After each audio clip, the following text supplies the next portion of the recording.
Hello, this session is all about the continuity of the previous session, which is a part 3 of the term MCQs of MLX 2022. To start with, which of the following statement is correct regarding the nail apparatus melanoma? So, melanoma is a very favorite topic we have already discussed in the previous part 2. So, nail apparatus melanoma is for any melanoma, whether it's for nail or for the skin. The important thing is that the thickness of the melanoma is very important regarding the survival of the patient. So the answer is 5-year survival depends upon the depth of the lesion, which is about the Breslow thickness. Nail apparatus melanoma, which is also called a subungual melanoma, they are rare but they are frequently fatal neoplasm, and they account for 1.5 to 3% of all the melanoma. The incidence is not very important, but the important thing is that it is the seventh decade of life. The mostly melanomas are seen in the seventh decade of life, that are elderly people. And the melanoma of nail initially presents as a longitudinal pigmented streak, and the later proximal nail fold can also be involved. There is a pigmented which is called Hutchinson sign, which is a very characteristic feature of the melanoma. As the disease advances, the nail plate can be destroyed. By this stage, the disease is often advanced with the lymph node metastasis is present. So, with all other melanoma, increased tumor depth and the presence of ulceration are associated with the worse prognosis. So, two important worse prognostic factors are depth, and there is also ulceration of melanoma, which is giving the false decreased 5-year survival rate. 70% of subungual melanoma are thumb or great toe, and the important note is that longitudinal melanonychia occurs in other conditions that can be benign nevi of the nail matrix, or it can be multiple linear streaks of the nail in the dark skinned people. Nail apparatus melanoma account for 1.5 to 3% of all the melanoma. It is the most common form of melanoma. Nail apparatus melanoma has a poor prognosis, and the nail remover have no role in the management of melanoma as the lesion is subungual matrix. When you see the nail of the patient, this is basically a rough diagram of the nail of the patient. This is a finger pulp, and this is all about the nail. The part of the nail that is visible to you is basically your nail plate. This is the nail plate. When you remove the nail plate, the immediately below part, when the nail plate is removed, this is a removed nail plate. Immediately below part is your nail bed on which the nail plate was lying, and the part which is just beneath the, you can say, the distal proximal nail fold. This is a proximal nail fold, this is a distal nail fold. Proximal nail fold beneath part is matrix. So matrix is the part from which the nail plate arises. This is a matrix, and it has germinal cells which is forming the nail plate. So all the melanoma defect is basically in the matrix. So a subungual matrix is basically that is required for the removal of the melanoma. Nail apparatus melanoma occur almost equal incidence in patients with the black, Asians and Caucasians, and people with the tropical versus non-tropical climates. Next MCQ is all about this thing. Which of the following is most likely diagnosis of the lesion shown in the accompanying photograph? So this is the lesion that is target of the question. This lesion is malignant melanoma because it's basically a color change. For the melanoma diagnosis, ABCD rule is very important. ABCD rule states that A for asymmetry, and B for border irregularity, C for color that tends to be darker or blue or variable, and D for diameter which is greater than 6 millimeters. So ABCD rule is for melanoma.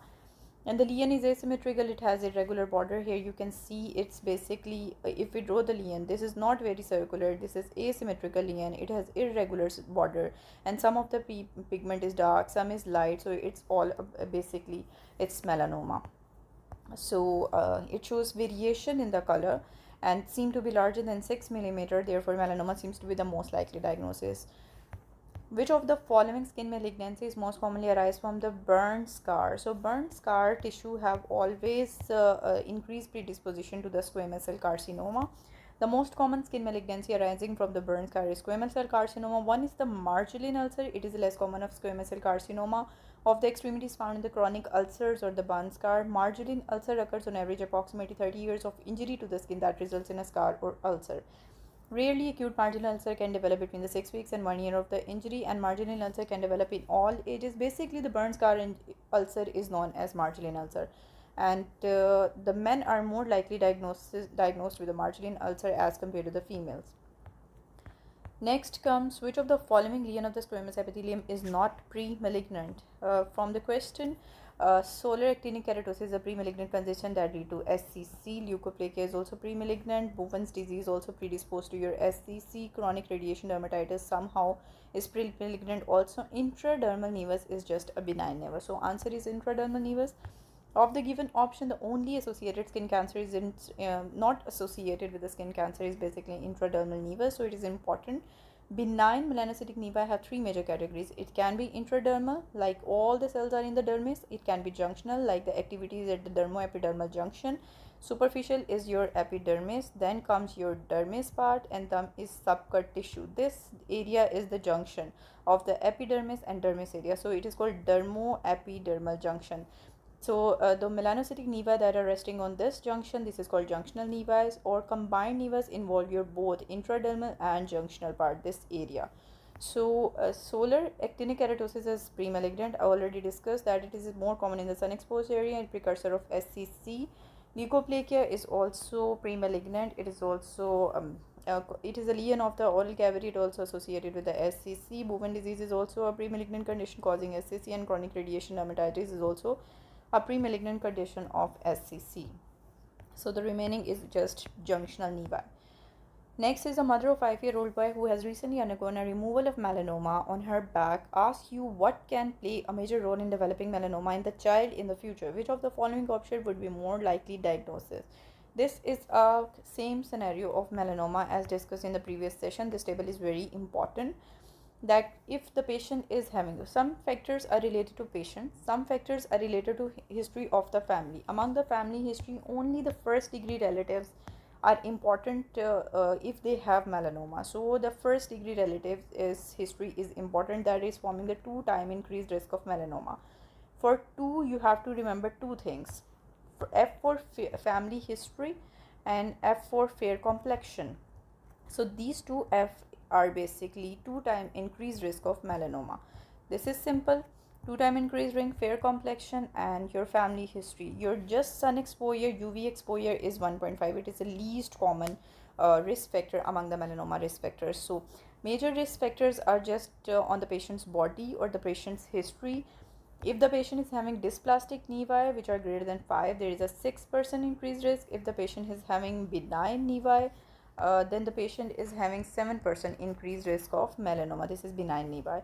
And if the patient has previously non-melanoma skin cancer, this is 4% increased risk. And if the patient is having previous melanoma, there is 10% increased risk. So if we summarize it, previous history is important and the current history is important, and the family history is important. So for the family history and for the fair complexion, there is 2% increased risk of melanoma. For the UV exposure, there is 1.5% increased risk of melanoma. Previous non-melanoma skin cancer is basically your non-melanoma skin cancer is forming 4-time increased risk, and melanoma skin cancer is 10 times increased risk. This is a dual, you can say, pair. And the family history we have already discussed is if the patient is having benign nevi, there are 7% increased risk. If the patient is having dysplastic nevi, there is 6% increased risk of melanoma. So all these calculations and figures are important. So among these options, our option was family history of melanoma, sunburn, fair complexion, UV exposure, and presence of multiple dysplastic nevi. And he is asking about the major role. So major role was about among these there were multiple dysplastic mole. Next comes okay, yeah. Next is that there are a number of skin lesions which are related to cumulative sun exposure. Which of the following is most likely to be a chronic sun exposure? Among the chronic sun exposure that are causing the skin diseases, the most important is your actinic keratosis, as evident from the name. Actinic mean related to sunlight or solar. So mostly sun exposure is related to actinic keratosis. Actinic keratosis and Bowen disease, they both are light skin individuals who have significant sun exposure. The both are pre-malignant condition. They are precancerous for the squamous cell carcinoma.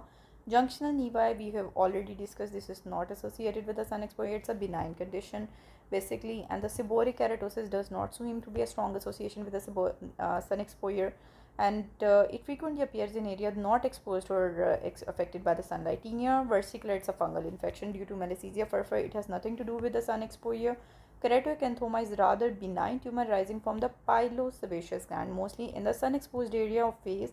The association with sun exposure is not that much significant that in the case of actinic keratosis or the Bowen disease. So our answer is basically actinic keratosis.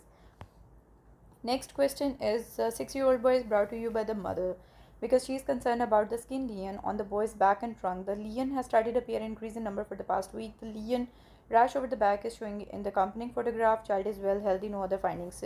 From the lesion, you can appreciate clearly dome-shaped papules with a central umbilication, and these are pearly white papules which are slightly firm in appearance. So this is clear-cut MCs, which is molluscum contagiosum.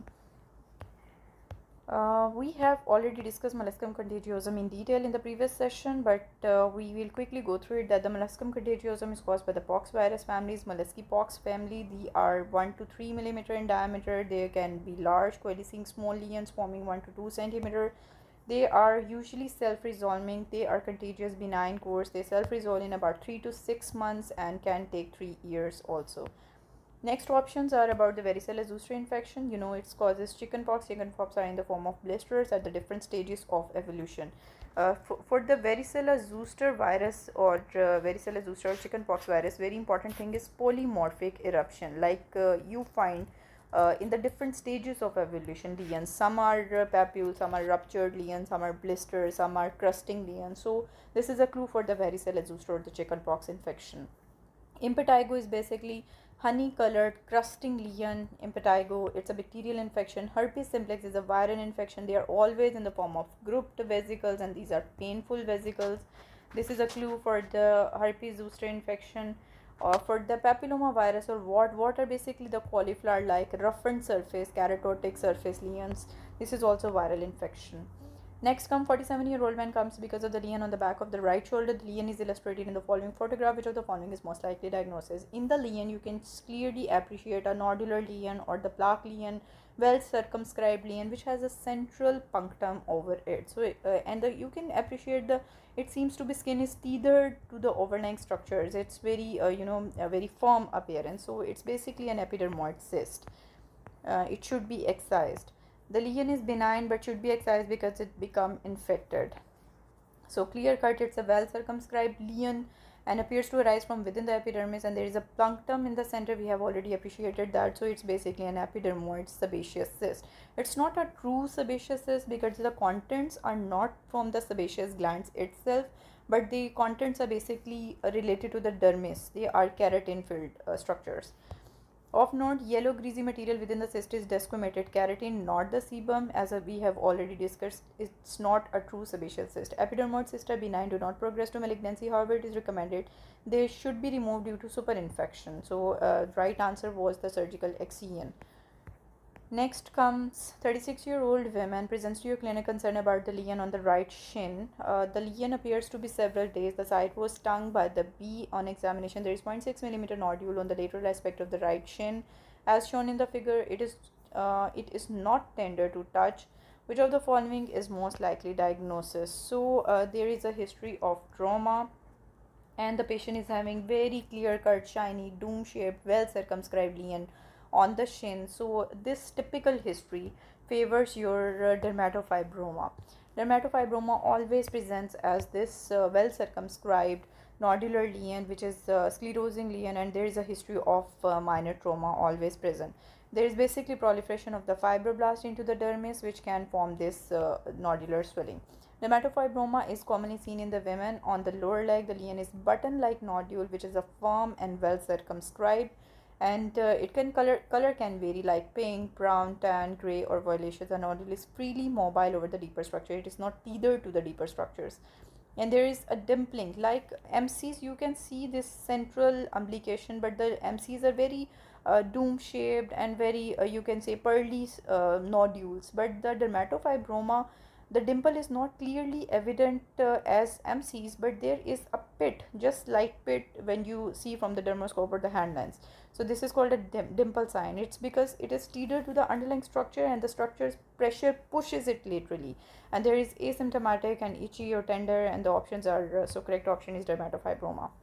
Here you can see a 32-year-old female presents to you with a complaint of skin lesion on the ventral aspect of the right forearm, which was developing during the 6 weeks. The lesion is shown accompanying photograph which she had a successful renal transplant last year. Which of the following is the most likely treatment? So this is very important topic for uh, some topics are very much evident from the pictures itself. So from this picture you can see a nodular lesion which has a very dome shaped nodule, but there are something not very dimple lesions, dimple sign, or not something like you can say MC like lesion in the form of central umbilication. There is something like crater like lesion. There is something coming out of the lesion in the form of keratotic plug. So this keratotic plug is the clue. This picture is an elephant for the exam itself. This is a lesion of keratoacanthoma. So keratoacanthoma presents as such. This is a tumor more rapidly grown. Whenever there is a scenario of lesion of more rapid growth of the lesion within weeks, this is a clue to the keratoacanthoma. Keratoacanthoma grows rapidly as compared to the BCC or SCC or melanoma. They are usually seen as a solitary nodular lesion on the sun exposed area. So if you find scenario of elderly people with the exposure of sun with a rapidly growing lesion, and he is giving in the history or giving in the picture form that the patient is having something lesion that has crater over it, or something keratotic plug is necrotic plug is coming out of the lesion in the form of crater, so it's clear cut keratoacanthoma. Keratoacanthoma, if left untreated, can be spontaneous healing or resolution within 3 to 6 months like that of MCs, but its instances it may continue to grow even metastasize, and it's a pre-malignant condition due to risk of the squamous cell carcinoma if we have to excise these lesions. So the best option here is the surgical removal of the lesion. Next is 59-year-old farmer presents to your clinic with a lesion on the upper chest. The lesion has appeared and progressively enlarged for the past 2 months. Examination establishes a diagnosis of keratoacanthoma with a high certainty. Again, you can see the age of the patient, which is about middle-aged patient, and there is a rapid growth of the lesion in the past 2 months, so it's a keratoacanthoma. Keratoacanthoma is most likely to be confused with which of the following. So it's basically a pre-malignant condition which leads to squamous cell carcinoma. So its great mimicker is squamous cell carcinoma. Keratoacanthoma is a rapidly growing, already discussed here, tumors of the keratinocytes. Kerato mean keratinocytes, acanthoma mean tumor. They are most exclusively on the sun exposed area. They are characteristic of the crater. The central part of the lesion is necrotic, giving the lesion appearance of the volcano, like this one. Something is coming out like a volcano. Keratoacanthoma is considered low-risk variant of the squamous cell carcinoma. The major diagnostic problem is confusion with the squamous cell carcinoma of the nose and lips.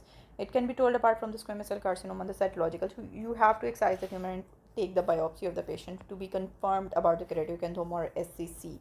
Other option, ulcerated nodular BCC, can resemble keratoacanthoma, but the SCC is the most mimicker.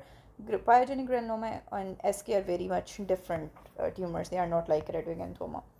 Next is, which of the following is the most important prognostic factor for the basal cell carcinoma? The prognostic factor for the basal cell carcinoma is basically the residual cancer at the margin of the excised lesion.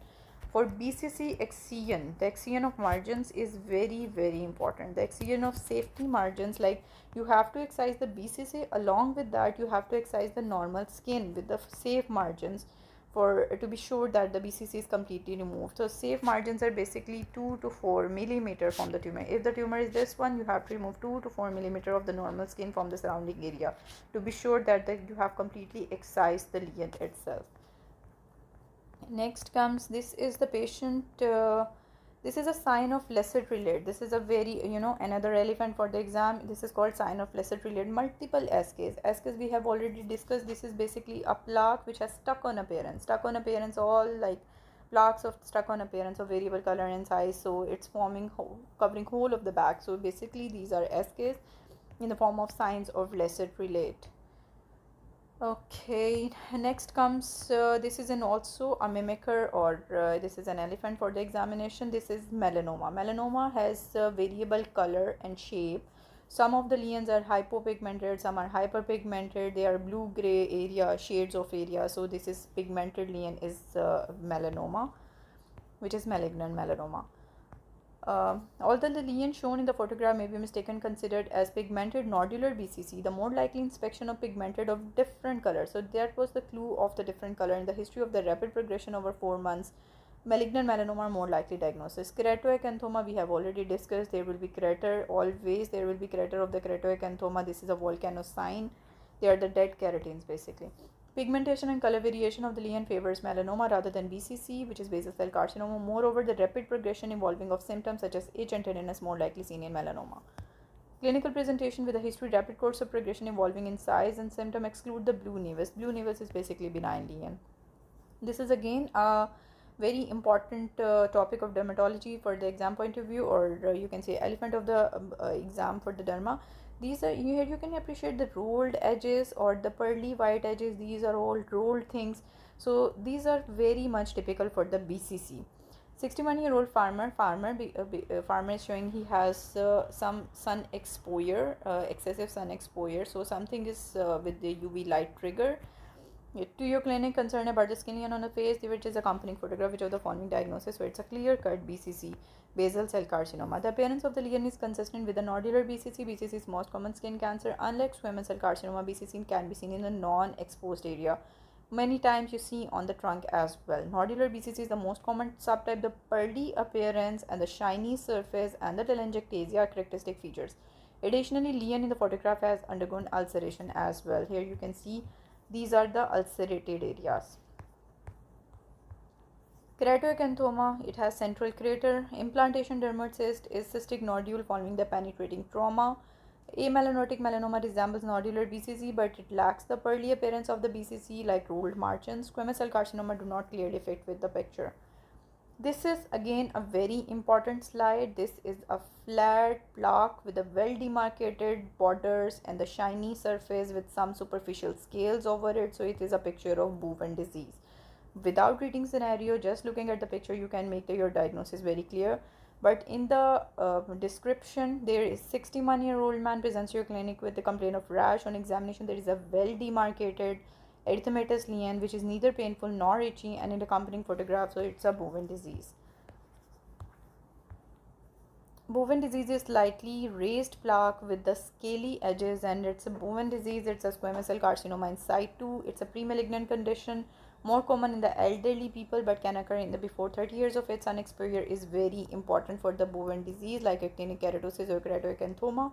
Bowen disease has a well demarcated erythematous scaly plaque. So these are the two things: well demarcated, sun exposure, and you plaque with the scales. This is clear cut picture of the Bowen disease in older elderly patient. It is usually asymptomatic with the ulceration is a possibility. 10 to 20% of chances of the multiple lesions, and the Bowen disease can virtually occur anywhere on the body. Sun exposed area are particularly more prone. Lower legs is the most common presentation for this disease to occur. The treatment is there is chance of recurrence in 5 to 10% of the cases. You have to treat it with the topical agents like topical 5-fluorouracil, topical immunomodule. You have to use a destructive approach like cryo, cautery, and curettage for excision surgical removal, or you can use light therapy in the form of photodynamic therapy, laser therapy, and radiation. So if we categorize the treatment, topical, then comes the destructive approaches, and then comes the light therapies or surgical excision. So these are all about the Bowen disease. This is another picture or scenario. This is a picture, something is shown like a very vascular juicy lesion, erythematous lesion, and it's something so fragile, you are going to touch it, it's going to bleed. So there is something vascular lesion and very typical site of distal interphalangeal joint, middle finger, and increasing in size over 2 months. So this is a clear-cut picture of the pyogenic granuloma. The fleshy red lesion on the distal interphalangeal joint is consistent with the diagnosis of pyogenic granuloma. It is a common vascular neoplasm of the skin and mucous membrane, and pyogenic granuloma is a misnomer because the lesion is neither pyogenic, it's nor a granuloma. So you have to remember a vascular lesion, vascular, fragile, erythematous, fleshy lesion. So it's a pyogenic granuloma, fleshy red, dome shaped.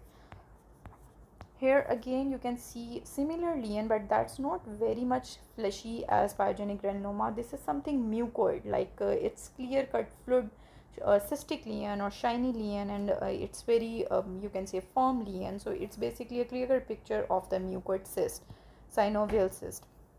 The lesion is shown in the accompanying photograph has been present on the fingers of the 56-year-old woman for the 8 months. It has slowly enlarged. Since then, it causes mild discomfort. Which of the following is most likely diagnosis? So it's a clear-cut picture of the mucus cyst of the finger. Mucus cyst of the finger are subcutaneous cystic lesions on the dorsal aspect of the distal phalanx and the very typical side distal interphalangeal joint. It's basically due to exudation of your synovial fluid in the cystic space, and it's forming a cyst there. It's a slow growing and undergoes spontaneous resolution. Recurrence is likely if there is inadequately excised. Other options: chronic paronychia is infection. Paronychia is basically infection of the nail fold. That's not in this case. It can be bacterial, it can be fungal, and it's a painful swelling and erythema in the form of nail fold is crescent shape. Her burden nodule is in the osteoarthritis. Same is for rheumatoid nodule is in the rheumatoid arthritis. And pyogenic granuloma we have already discussed, fleshy red vascular structure due to minor trauma on the fingers, and it's always painless. It's basically vascular, so it's causing bleeding. Here you can see on a routine health examination, the lesion shown in the following photograph is shown inner aspect of the lower lip, 37-year-old man, which is painless. Which of the following? This is very much similar to the mucoid cyst of your finger, like this. Mucoid cyst of the finger, very dome shaped, clear cystic swelling, but it's in the mucosa, so it's basically mucus cyst, more or less same thing. The lesion shown with a bluish glistening color with a dome shade, they are characteristic for the mucoid cyst. Mucoid cyst also called mucocele. It's when the mucus or saliva escapes into the surrounding tissue and form the granulation in the fluid-filled lump. This is most common in the inner aspect of the lower lip. 75% of the cases it can occur in the gums, buccal mucosa, and tongue. It persists or bothersome, then incision of the cyst is performed. So you have to excise the lesion. Another important topic is Peutz-Jeghers syndrome. Peutz-Jeghers syndrome, this is again the elephant of the exam. This is a clear-cut picture. Whenever it comes in exam, as such, you have to recognize it. There are multiple melanocytic nevi or pigmented macule that are present on their mucosa or GI tree, melanocytic spots. So this is Peutz-Jeghers syndrome. Peutz-Jeghers syndrome is basically autosomal dominant condition. There are multiple hematomatous polyp in your GIT, this one, GI tract. So this is all about the dermatology. We have covered the all session of MEDX 2022 dermatology portion. Thanks for listening.